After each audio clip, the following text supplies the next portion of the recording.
among the worst films of the year. Worse, it reeks of intellectualized noirishness. It stinks. It stinks.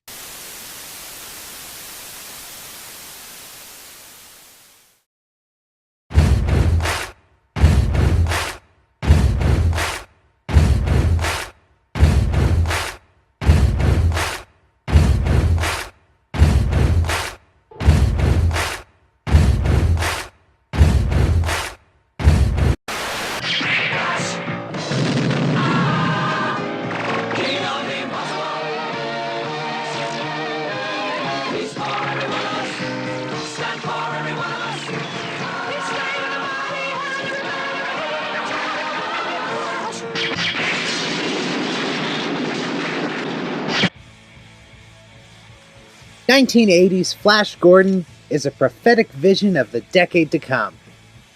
A chimera of high camp, performative masculinity, and that special brand of dated physical special effect, beloved for trying so hard to bring elements to the big screen that would be near impossible to pull off before the CGI renaissance made this kind of extravagant nonsense all too commonplace. A cinematic fuck you to George Lucas, whose monumentally successful blockbuster, Star Wars, was famously his own attempt to homage the quick and dirty pulp serials little Georgie spent his childhood religiously watching at the local Modesto, California theater. Repeatedly denied the film rights by holder and king of golden age of pulp remakes, Dino De Laurentiis, the producer behind the Conan the Barbarian series,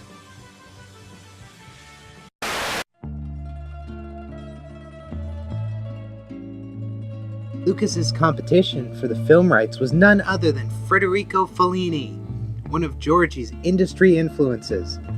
But upon getting the option, Fellini simply chose not to do anything with them, leaving Lucas with no other choice but to declare before God and the University of Southern California Film Studies Department, "Yeah, well, I'm gonna go build my own theme park with blackjack and hookers. In fact, forget the park."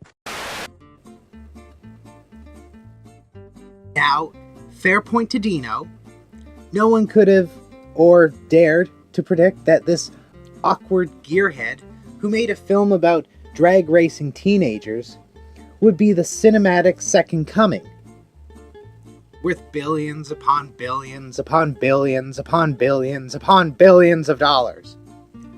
Rarely missing an opportunity twice, De Laurentiis shoved Flash Gordon out the door and told it not to come back until it had his money. Running through a short list of would-be directors, including spaghetti westerner Sergio Leone, De Laurentiis eventually gave the job to Mike Hodges, best known for the original Get Carter and The Omen Part 2. How this hardly innovative or exciting working director managed to turn out 114 minutes of concentrated glam metal is a mystery for the ages, and a miracle of late-century movie magic.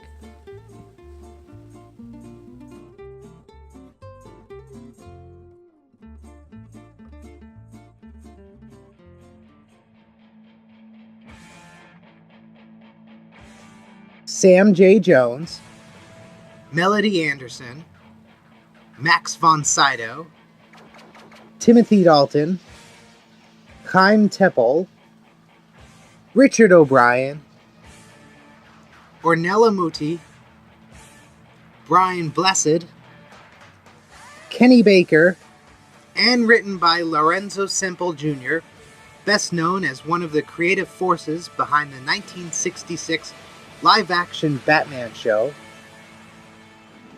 Flash Gordon was surprisingly rather popular with both critics and audiences alike, pulling in $27 million at the box office, against a budget of $20 million.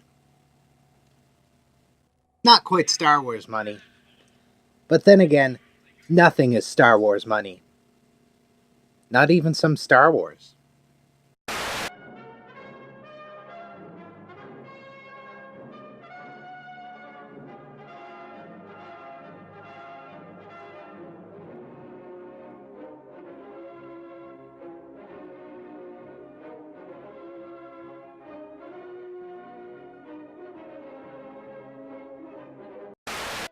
An alien object of unbelievable destructive power is less than 3 days away from this planet. The only starship in interception range is the Enterprise. The cloud is definitely a power field of some kind. You haven't logged a single star hour in 2.5 years. Measures. My God. That plus your unfamiliarity with the ship's redesign, in my opinion, sir. We are under attack. Like other wild space operas from this time, hitching rides on the Force's coattails to varying degrees of success, Flash Gordon was one of the lucky few to immediately achieve cult classic status, described by Roger Ebert as and popping in and out of the zeitgeist every few years, often over the last decade and a half at the behest of Seth MacFarlane.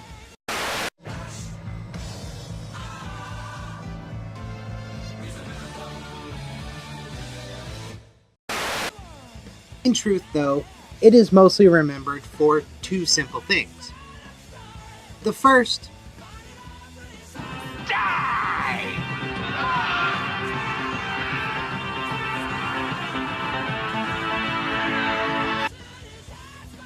and the second, I want to break free. I want to break free. I want to break free from your lies. You're so self-satisfied. I don't need you. I've got to break free. God knows. God knows I want to break free. I've fallen in love. while still 5 years out from his eventual on-stage apotheosis at Live Aid in London,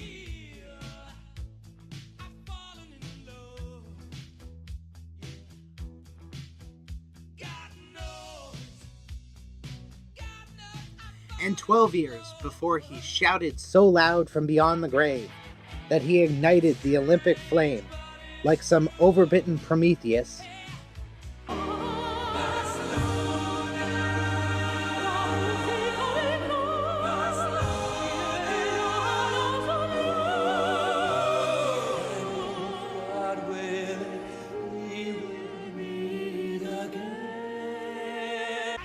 Queen and frontman Freddie Mercury, born Farouk Bulsara in modern-day Tanzania, were already living rock legends, 8 albums deep into their career with their original frontman, when Dino and composer Howard Blake approached the boys to come up with some unique scores.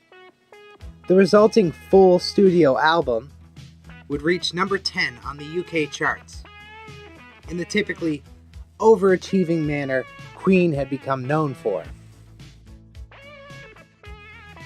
While the band would release another 5 albums before 1991's Innuendo marked the end of their classical creative period, as Freddie Mercury passed away on the 24th of November of that year, a day after he publicly revealed he was suffering from HIV/AIDS, and rapidly deteriorating from complications. The band would collaborate with Hollywood again for the film Highlander, releasing the single Princes of the Universe and the prophetic Who Wants to Live Forever, both of which appeared on their 1986 album A Kind of Magic. While Mercury himself would release a solo album in 1986,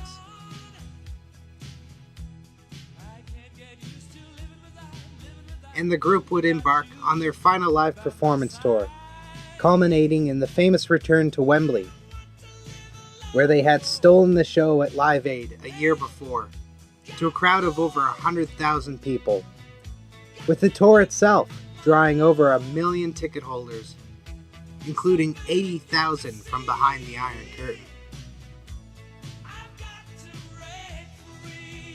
A year after his passing, Mercury and Queen would again be back on the charts, thanks to a little Hollywood movie magic.